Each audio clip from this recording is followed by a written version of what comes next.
नमस्कार, मैं हूं अजिता। कैनाप्योर मिशन फिट रहो में आप सभी का बहुत बहुत स्वागत है। मोटापा यानी कई तरह की बीमारियों का फुल पैकेज, भागदौड़ भरी जिंदगी, बिजी लाइफस्टाइल, टेंशन और खानपान को लेकर केयरलेस, ये सारी चीजें मोटापे को न्योता देती हैं। मोटापे की वजह से लोगों के मन में एक डर सा बना रहता है कि कहीं बढ़ता हुआ मोटापा उनकी खूबसूरती कम ना कर दे।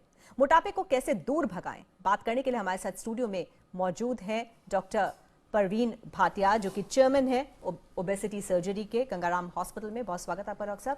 Thank you. तो अगर आप भी मोटापे से परेशान हैं या फिर इससे संबंधित कोई भी जानकारी चाहते हैं तो नीचे फ्लैश हो रहे नंबर्स पर आप हमें कॉल कर सकते हैं। लेकिन सबसे पहले हम आपको एक खास रिपोर्ट दिखाते हैं।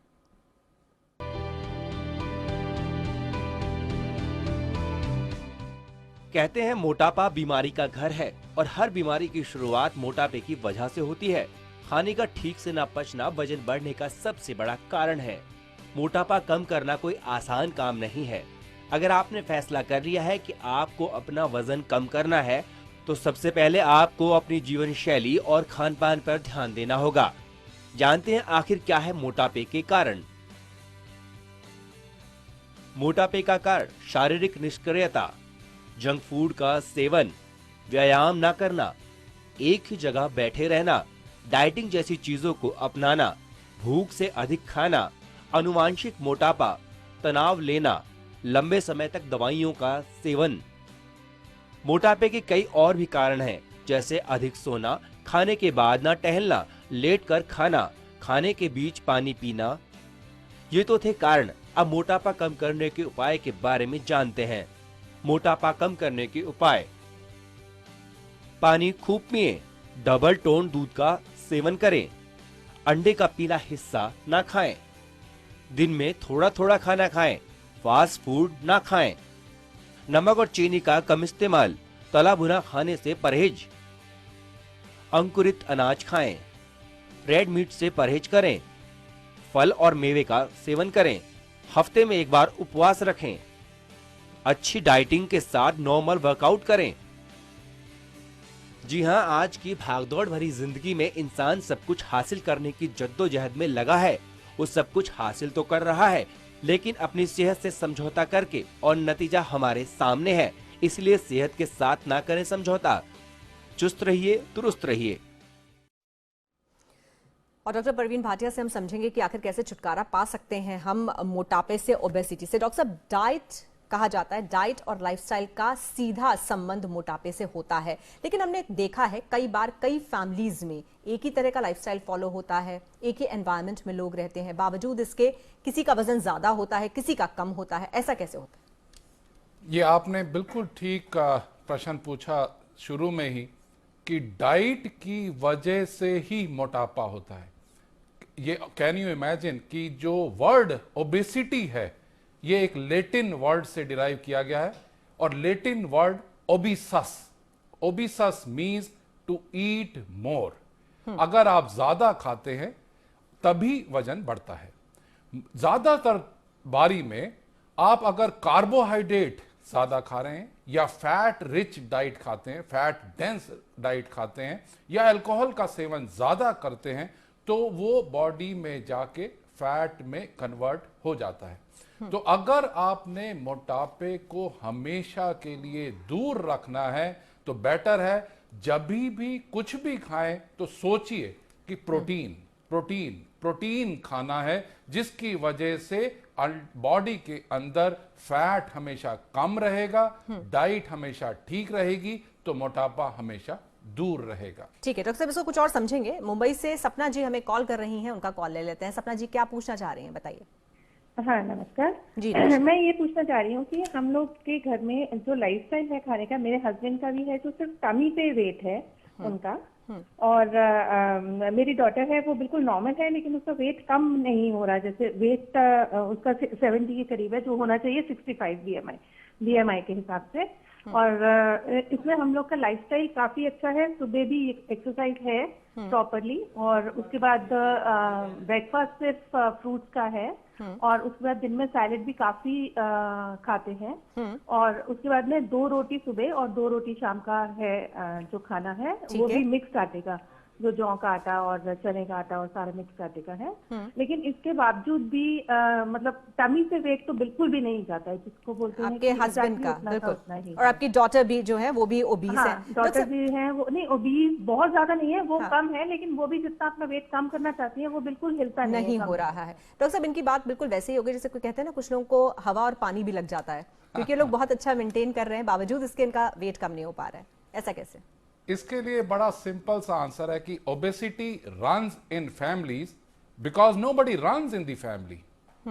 तो अगर आप ये समझ लें कि हाँ अभी तो आपका इतना वेट नहीं है कि बहुत ज्यादा हो, मगर अगर 65 से 60 करना है तो डेफिनेटली डाइट का तरीका, खाने का तरीका चेंज करना चाहिए।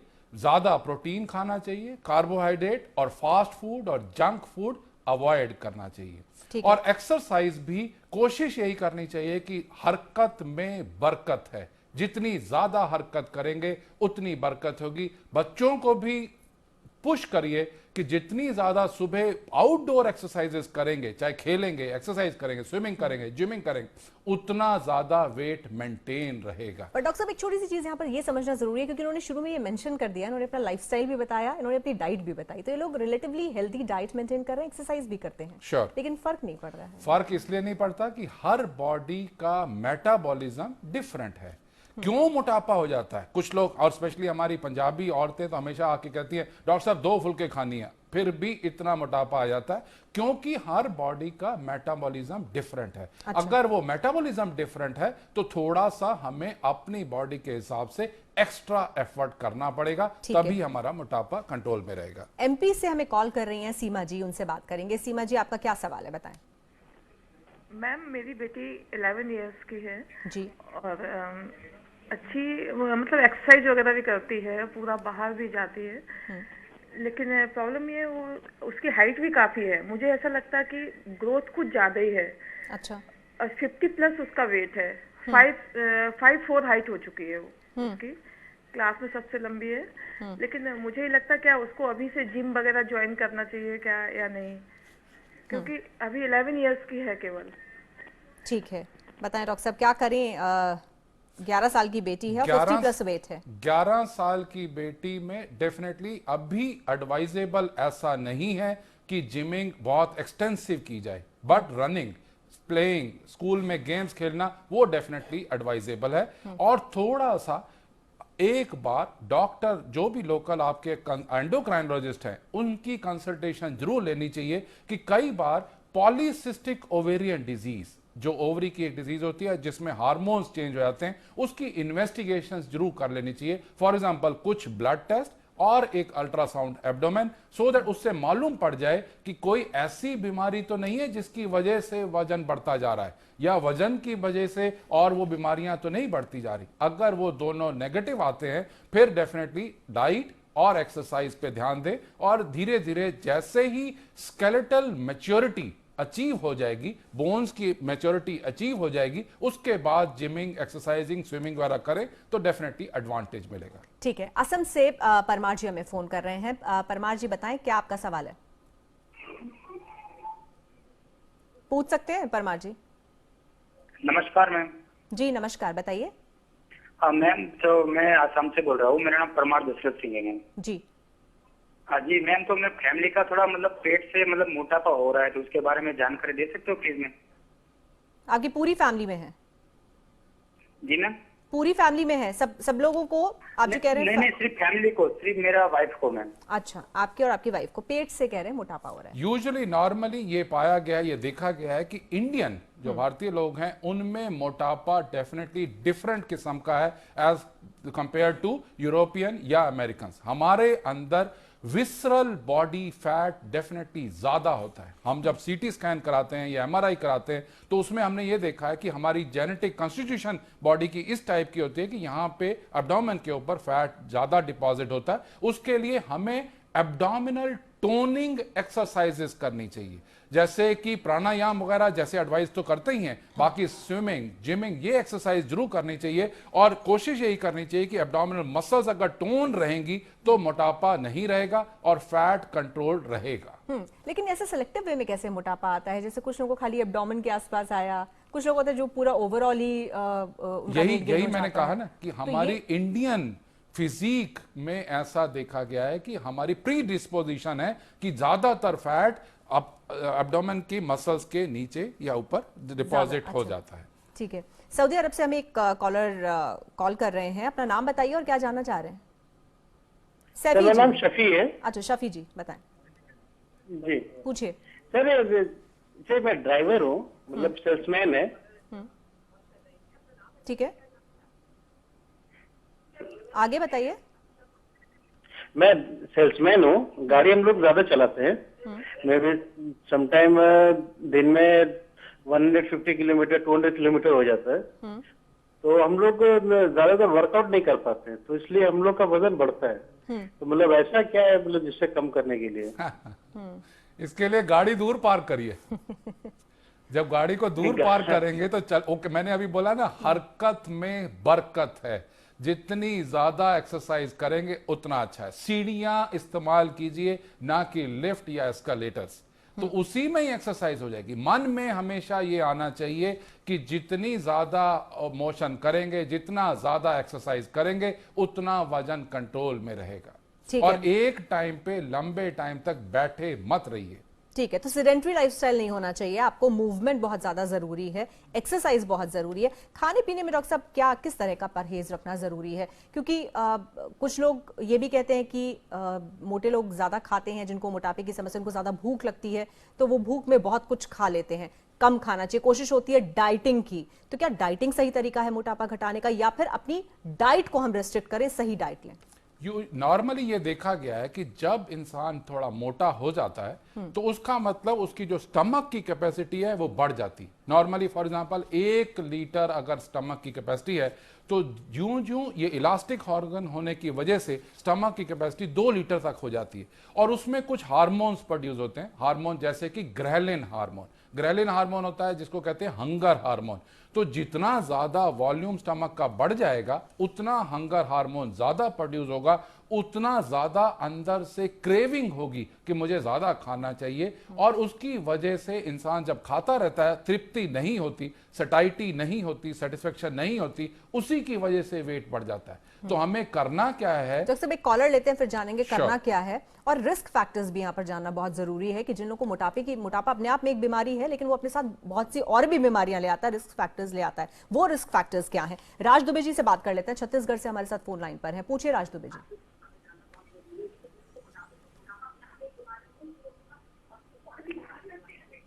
अपने टीवी की वॉल्यूम को आप कम कीजिए और बात कीजिए। हाँ पूछिए। हाँ, हेलो सर, नमस्कार। जी बताएं। क्या बोलते हैं, मेरी वाइफ अभी डिलीवरी हुआ है। हाँ मैडम, मेरी वाइफ का भी डिलीवरी हुआ है, उसके बाद से उसका वेट लूज नहीं हो पा रहा है, 3-4 महीने हो चुके हैं। ठीक है, तो इनको क्या करना चाहिए डॉक्टर साहब? इनको प्रेगनेंसी के बाद भी मोटापे की समस्या एक आम समस्या है, बहुत लोगों को ये अपनी दिक्कत होती है। अपनी मदर को समझाना चाहिए कि उनको देसी घी में तर करके मिठास मत दें।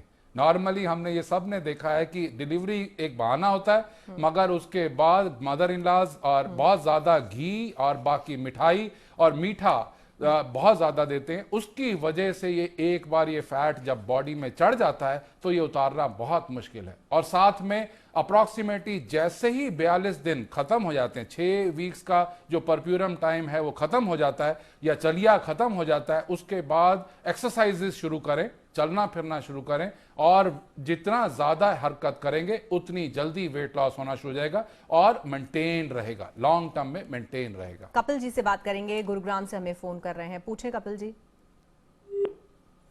फोन डिस्कनेक्ट हो गया है। लेकिन डॉक्टर साहब आप जो कह रहे हैं यहाँ पर कि अपनी मदर से आप कहें कि वो ज्यादा कुछ ना खिलाएं, लेकिन कहा यह भी जाता है आपकी बॉडी ने इतना कुछ बेयर किया है, तो आपको ताकत वापस लाने के लिए, वापस बॉडी अपना पुराना स्टैमिना रीगेन कर पाए, हेल्थ रीगेन कर पाए, उसके लिए ये सब चीजें जरूरी होती हैं। और पहले के लोग भी तो खाते ही थे, घी तेल इतना कुछ। पहले के लोग बहुत खाते थे, मगर पहले के लोग एक्सरसाइज भी तो बहुत करते थे, खूब ज्यादा दूर दूर तक जाके पानी भर के लाते थे और घर के अंदर जो भी एक्टिविटी होती थी सब करते थे। पर आज की डेट में एक्सरसाइज के नाम पे हमने बिल्कुल कम कर दिया। खाने के नाम पे कार्बोहाइड्रेट और फैट ज्यादा खाना शुरू कर दिया। तो थोड़ा सा लाइफस्टाइल को अगर चेंज करेंगे, प्रोटीन की तरफ ध्यान देंगे, प्रोटीन ज्यादा लेंगे, तो डेफिनेटली वो फैट बॉडी के अंदर डिपॉजिट नहीं होगा। और एक्सरसाइज करते रहेंगे। वो कहते हैं ना, सर जाए पर सैर ना जाए। ये मन में आ जाना चाहिए कि चाहे कुछ भी हो, चाहे डिलीवरी हो, चाहे कोई भी एक्टिविटी हो, अगर हम रेगुलर मॉर्निंग एक्सरसाइज 40 मिनट से 1 घंटे तक की करते रहेंगे तो चांसेस यही हैं कि फैट बॉडी के अंदर जो भी डिपॉजिट हो रहा है वो बर्न होता चला जाएगा साथ के साथ, और एक्सेस बॉडी फैट नहीं जमा होगा। गुरुग्राम से ओपी शर्मा जी हैं। शर्मा जी क्या जानना चाहते हैं? ऐसा है मैडम, मेरा बेटा जो है ना 40 इयर्स के आसपास इंजीनियर है किसी कंपनी में जी। तो उसका ज्यादा काम जो है, मेरा अंदाजा सिटी का ही ज्यादा काम होता है जी। चलने फिरने का, मोहनत का काम होता है। तो उसका पेट जो है ना काफी बढ़ा हुआ है उसका पेट। हम तो कई बार कहते हैं कि बेटा कुछ घूमया कर, कुछ करया कर, सारा दिन लेटा रहता है, कहीं घूमने फिरने जाता नहीं, कहीं कुछ काम और कुछ करता नहीं, एक्सरसाइज कुछ भी। तो हमें बड़ी चिंता रहती है, कल ने कुछ उसको कुछ हो गया 19-21, क्योंकि उसको थोड़ी शुगर भी है उनको। बिल्कुल, वही रिस्क फैक्टर्स डॉक्टर साहब जिसकी हम बात कर रहे थे, पहले तो इनको सलाह दे देते हैं, फिर उस पर बात करते हैं कि इसके लिए सलाह बड़ी सिंपल और टिकाऊ है कि इनको डर देना बहुत लाजमी है, जरूरी है कि ओबेसिटी की वजह से, पेट पे मोटापा होने की वजह से डायबिटीज टाइप 2 होने का बहुत खतरा है। साथ में ब्लड प्रेशर हाई होना और हार्ट के अंदर तकलीफ होना। भगवान ने जो हमें बनाया था, फॉर एग्जाम्पल एक 60 केजी या 70 केजी के लिए बनाया था, पर अगर हमारा वेट 120 किलो, 140 किलो, 150 किलो हो चुका है, तो किडनीज भी कितनी देर तक साथ देंगी, हार्ट एक कितनी देर तक साथ देगा। तो ये सारी बीमारियां, इसकी जो जड़ है वो ओबेसिटी है। तो ध्यान में ये रखना है कि कल को डायबिटीज, अगर मोटापा है तो आपको डायबिटीज हो सकती है, आपको हार्ट प्रॉब्लम हो सकती है, हार्ट की प्रॉब्लम, जोड़ों की प्रॉब्लम। अच्छा, जोड़ अगर दर्द होने, क्योंकि अगर 60 किलो जोड़ों ने वजन सहना था, मगर अब आपने 120 कर लिया, 140 कर लिया, तो जोड़ भी कितनी देर तक साथ देंगे। तो इसके लिए ये सारी बीमारियां अगर साथ मोटापे की वजह से आ गई तो उसको कंट्रोल करना बहुत मुश्किल है। और स्पेशली 2020 तक हमारी जो कंट्री है, इंडिया है, वो diabetic capital of the world बनने वाली है।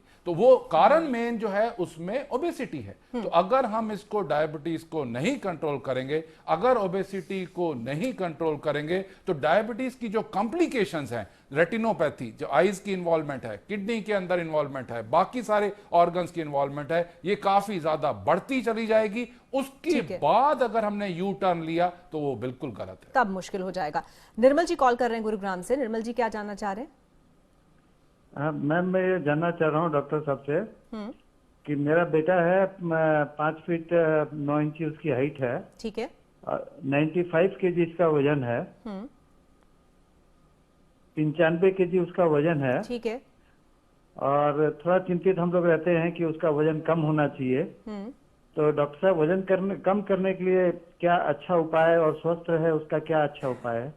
उसके लिए बिल्कुल सिंपल भाषा में अपने बच्चों को समझाएं कि कम, इतना ज्यादा सोना नहीं है। The more you sleep the more you can sleep, the more you eat the more you can eat. तो अपने आप को 6 से 8 घंटा सोना चाहिए, एक्सरसाइज रोज करनी चाहिए, चाहे किसी भी फॉर्म में एक्सरसाइज हो। ये जरूरी नहीं है कि सिर्फ दौड़ना है या चलना है, किसी भी एक्सरसाइज फॉर्म में कर सकते हैं। और डाइट की तरफ protein protein protein, for example अगर नॉन वेजिटेरियन है तो एग खाना चाहिए, और एग वाइट खाना चाहिए, ना कि योक खाना चाहिए, येलो पार्ट नहीं खाना चाहिए। और बाकी अगर वेजिटेरियन है तो पनीर, दालें, दूध प्रोडक्ट्स ये ज्यादा लें, जिसकी वजह से वजन हमेशा कंट्रोल रहे।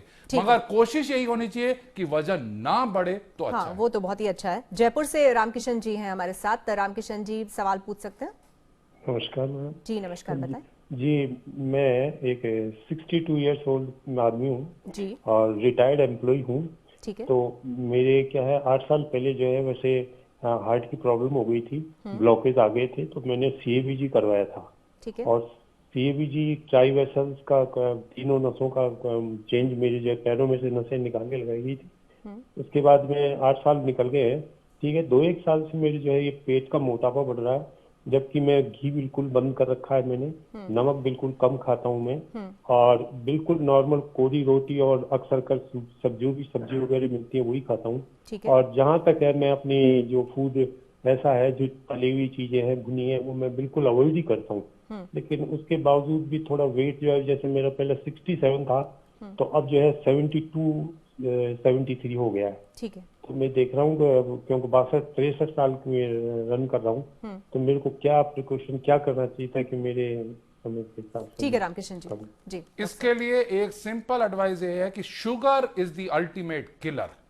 अगर आप शुगर या चीनी का सेवन ज्यादा करते हैं तो उसको कम कर दें। जैसे ही शुगर का सेवन कम करेंगे और एक्सरसाइज खूब करेंगे या ज्यादा करेंगे तो डेफिनेटली आपका वेट कंट्रोल होगा। ये आपके मन में बड़ी क्लियर बात होनी चाहिए कि जो कोलेस्ट्रॉल था, वो ही हाई कोलेस्ट्रॉल डाइट जब ली आपने, वो ही सारी आपकी ब्लड वेसल्स में जाके जमा हुई, हार्ट की इसीलिए तकलीफ हुई और इसीलिए ही हार्ट का ऑपरेशन कराना पड़ा। तो कोशिश यही करिए कि ज्यादा घी मत लीजिए, तेल का इस्तेमाल कीजिए और ज्यादा देर तला हुआ नहीं होना चाहिए और शुगर कम से कम रहनी चाहिए। बिल्कुल ठीक बात है डॉक्टर साहब। यहाँ पर यह भी समझना बहुत जरूरी है कि जब ओबेसिटी की बात आती है, मोटापे की बात आती है, तो यही कहा जाता है कि घी तेल से बहुत दूरी बना लो। लेकिन हकीकत यह है कि घी हो, तेल हो, चिकनाई युक्त जितने भी चीजें होती हैं, इनकी भी जरूरत हमारे शरीर को होती है। तो क्या मतलब इसमें हम कैसे चुनाव करें, क्या खाएं, कितना सही है? इसमें मोटे तौर पे ये समझ आना चाहिए कि जो ऑयल्स हैं डेफिनेटली वो बेटर है एज कंपेयर टू घी, और जितना ज्यादा अगर मोनो अनसैचुरेटेड फैट्स होंगे वो डेफिनेटली ज्यादा हो तो बेटर है, जिसमें ओमेगा 3 ओमेगा 6 जैसे कि बाकी डिफरेंट ऑयल्स हैं, मस्टर्ड ऑयल है, कार्नोला ऑयल है, इन सब ऑयल लेने से डेफिनेटली बॉडी का जो कोलेस्ट्रॉल है वो हमेशा कम रहेगा, उसकी वजह से नुकसान कम होगा, वो फायदा करेगा, उसकी वजह से फैट डिपोजिशन नहीं होगी। तो घी से दूर, तेल भी लेना है तो मोनो अनसैचुरेटेड फैट्स ज्यादा लें रादर देन पॉली अनसैचुरेटेड। नहीं, ओबीस लोगों को लेना है तेल या कम नहीं रखना है, यही मैं बोला कि कम लेना रखें। जरूर है, लेना तो थोड़ा बहुत तो लेना ही पड़ेगा। चिकनाई ये नहीं मैं कह रहा कि हमेशा हर चीज को तला हुआ ले। और दूसरी बात गृहिणियों के लिए, स्पेशली मैं गृहिणियों के लिए कहना चाहता हूं कि कई बार ऐसा होता है कि अगर आपने घी या तेल इस्तेमाल किया और आज रात को कुछ तली हुई चीजें खिलाई और अगले दिन 2-3 दिन तक उसी तेल को या उसी घी को प्रिजर्व करके रखा और फिर दोबारा से तलते रहे, वो सबसे ज्यादा नुकसान करता है। तो बेटर है कि अगर जब पहली बार खाना बना रहे हैं उतना ही घी या उतना ही तेल लें जो अभी खपत हो जाएगा, बनिस्बत की बचा के रखें। ठीक है, बहुत अच्छी बात आपने ये बताई, क्योंकि अमूमन गृहिणियों की ये कोशिश होती है कि एक तेल को वो दोबारा रीयूज करती हैं, तो वो बिल्कुल नहीं करना चाहिए। एक ऑयल को एक ही बार आप इस्तेमाल कीजिए। और थोड़ा बहुत तो घी भी खाना बनता होगा ना डॉक्टर? बिल्कुल बनता है, थोड़ा सा। मैं तो ये नहीं कह रहा कि अब भी हमें ये सोचना चाहिए कि अगर हमें अपनी जुबान का सुनना है तो डेफिनेटली मोटापा बढ़ता जाएगा। अगर हम अपने शरीर को सुनेंगे तो मोटापा कंट्रोल में रहेगा। पर यस, कभी ना कभी बेईमानी तो कर ही सकते हो जबान के साथ। बिल्कुल ठीक है। सुधीर जी हैं महाराष्ट्र से इस वक्त हमारे साथ फोन लाइन पर। पूछिए सुधीर जी। हेलो जी बताएं। हाँ मैडम, मेरा लड़का 2 साल का है जी, और उसका वेट जो 20 किलो है। ठीक है। और उसको हमने थोड़ा सा शक्कर ज्यादा खिलाते, इसकी वजह से उसका जो वेट है वो बड़ा है या सामान्य वेट है वो 20 केजी 2 साल के लिए? 2 साल की उम्र है, बच्चे का वजन 20। 2 साल की उम्र के लिए डेफिनेटली 20 किलो बहुत ज्यादा वजन है। आपने शक्कर तो खिला दी, मगर एक रिक्वेस्ट मैं आपसे कर सकता हूं क्या कि उनको एक कुत्ता खरीद के दे दो और कुत्ते के पीछे या वो भागें या कुत्ता इनके पीछे भागे तो वजन अपने आप ही कम हो जाएगा। कहने का मतलब एक्सरसाइज, उसको दौड़ाओ, जितना ज्यादा दौड़ाओगे और जितना शुगर कम रखोगे, चीनी देना कम रखोगे, उतना वेट कंट्रोल में रहेगा। पर चिंता मत करिए, ज्यादातर बच्चे इस उम्र में अगर वेट बढ़ भी गया है पर जब वो स्कूल में जाएंगे, जब खेलना शुरू करेंगे तो डेफिनेटली कम होता चला जाता है। यूपी से कुणाल हैं, उनसे बात कर लेते हैं। कुणाल जी पूछिए। जी डॉक्टर नमस्कार। नमस्कार सर, मैं कुणाल अवस्थी बोल रहा हूँ। सर मुझे एक सवाल पूछना था सर कि हमारी वाइफ डिलीवरी आफ्टर डिलीवरी के बाद थोड़ा वजन बढ़ गया उनका है, उसको कैसे कंट्रोल करें? जी, उनको कैसे कंट्रोल किया जाए वजन? ठीक है, उसका मैंने अभी थोड़ी देर पहले ही बताया था कि जैसे ही 6 हफ्ते पूरे हो जाते हैं रिकवरी के, जब यूट्रस और बाकी सारे हार्मोन्स, बॉडी का सिस्टम सारा कुछ रिकवर कर जाता है from the stress of the pregnancy, उसके बाद उनको पुश करिए कि जितनी ज्यादा एक्सरसाइज करेंगे, जितना ज्यादा डाइट पे कंट्रोल करेंगे, उतना बेटर रहेगा। Protein protein protein, no carbohydrates, low fat. ठीक है डॉक्टर साहब, एक और समस्या यहाँ पर आती है। आपने डाइट पर जोर दिया, एक्सरसाइज पर जोर दिया, ये सब बातें ठीक है, लेकिन जब एक बार मोटापा आपके शरीर को पकड़ लेता है, जब ओबेसिटी आ जाती है, तो आपके अंदर लिथार्जी भी आ जाती है, आपके अंदर सुस्ती भी आ जाती है। वो उस फैट की वजह से ही हो सकती है कि आप जो कुछ भी जैसे आप बता रहे हैं, तो मन ही नहीं करता कि आप बाहर निकलें, एक्सरसाइज करें, कमरे से भी हिलने का मन नहीं करता है लोगों का, तो उनको लगता है ऐसे ही कंफर्टेबल है। अब उसमें क्या करें, कैसे आप पुश करें अपने आप को इसके लिए? फॉलो करने के लिए बिल्कुल ठीक बात है कि जब ओबेसिटी एक मेन इशू बन जाता है, तो उसके बाद एक डिजीज होती है जिसको कहते हैं ऑब्स्ट्रक्टिव स्लीप एपनिया सिंड्रोम, और उसमें यही फीचर्स आते हैं कि कुछ मन में ऐसा लगता है कि सो जाते हैं, नींद बहुत ज्यादा आती है, या इवन दिन के टाइम अगर सोना शुरू हो गए, या रात के टाइम जब नींद में है तो खराटे खूब सारे आ गए, तो उस समय सोचिए कि अलार्म बेल बज चुकी है। अगर आपका BMI, बॉडी मास इंडेक्स, अगर 35 से ऊपर हो चुका है, खराटे बढ़ चुके हैं, इसका मतलब अंदर की नेक के अंदर और एयरवे के पहले काफी सारा फैट डिपॉजिट हो गया। इसका मतलब आपको ओबेसिटी सर्जन को मिलना चाहिए, क्योंकि अगर ये वेट बढ़ता चला जाएगा तो अचानक किसी टाइम पे नींद में ही हार्ट अटैक या और प्रॉब्लम्स आ सकती हैं, और वो हमेशा लाइफ के लिए थ्रेटनिंग कॉम्प्लिकेशन हो सकती है। तो उस समय सर्जरी के लिए सोचना शुरू कर देना चाहिए। अगर आपका 35 से ज्यादा BMI हो गया, अगर साथ में डायबिटीज या हाइपरटेंशन या हार्ट डिजीज नहीं है, और अगर ये सारी बीमारियां एसोसिएटेड हैं, तो 32.5 से ऊपर आते ही BMI को डेफिनेटली ओबेसिटी सर्जन को, चाहे वो गंगाराम हॉस्पिटल है या भाटिया ग्लोबल हॉस्पिटल है या ऑल ओवर इंडिया कहीं पे भी हॉस्पिटल्स हैं जो मोटापे के सर्जरी ऑपरेशन करते हैं, उनको डेफिनेटली मिलना चाहिए। बिल्कुल, लेकिन कोशिश करें कि वो नौबत ही ना आए। अपनी डाइट पर कंट्रोल रखें, एक्सरसाइज करें, फिजिकली फिट रहें, तो जितना फिजिकल मूवमेंट होगा तो फिजिकली और मेंटली दोनों ही तरह से आपको फायदा होगा। बहुत शुक्रिया डॉक्टर साहब आपका यहाँ पर आने के लिए और इस महत्वपूर्ण बातचीत के लिए, और ये बताने के लिए कि मोटापे को कैसे दूर भगाया जा सकता है, कैसे हम ओबेसिटी से बच सकते हैं। इसको मैं बस सम अप कर सकता हूं कि लेट अस फाइट दी फैट, और फैट टू फिट रहना बहुत जरूरी है। फैट टू फिट और लेट अस फाइट दी फैट, सब मिलके अगर ये कोशिश करेंगे तो डेफिनेटली हमारा कंट्री ओबीस कंट्री नहीं बनेगा, और पहले नंबर पे या दूसरे नंबर या तीसरे नंबर पे नहीं आएगा, बहुत पीछे रहेगा। बिल्कुल, बहुत अच्छा स्लोगन है, लेट्स फाइट द फैट। बहुत शुक्रिया आपका। और अपने दर्शकों को हम बताना चाहेंगे कि कैनाप्योर मिशन फिट रहो में कल आप देख सकते हैं डायबिटीज पर हमारा खास कार्यक्रम, और आप भी जुड़ सकते हैं अपने सवालों के जरिए ठीक 1:30 बजे न्यूज़ वर्ल्ड इंडिया पर। नमस्कार।